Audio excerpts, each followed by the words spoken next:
lang ako sa inyo. Okay? Kuya, ano sa English ang relo? Watch. Ang English ang relo, watch. Ate, sa'yo naman, ano sa English ang sapatos? Shoes. Sapatos, shoes. Ate, ito, munting regalo namin para sa inyo. Tag-isa kayo. Ito yung sa'yo, ito yung sa'yo. Bigay lang namin yan, ha? Oh. Salamat. Thank you, thank you. Salamat. Ano pangalan mo? Arnel, ikaw. Ilang taong ka na? Dito kayo nagtatrabaho ngayon? Sige. Ingat. Nakita lang namin kayo eh. Thank you. Bye-bye. Oh, ganun lang kasimple. Mag-comment kayo, random people, susugurin natin Quezon City o Manila. Mamimigay po kami araw-araw. Magpapasko na po. Kaya ano pa inaantay nyo?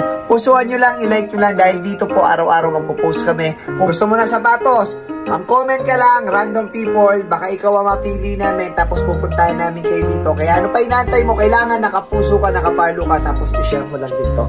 Okay? O, bilisan mo na!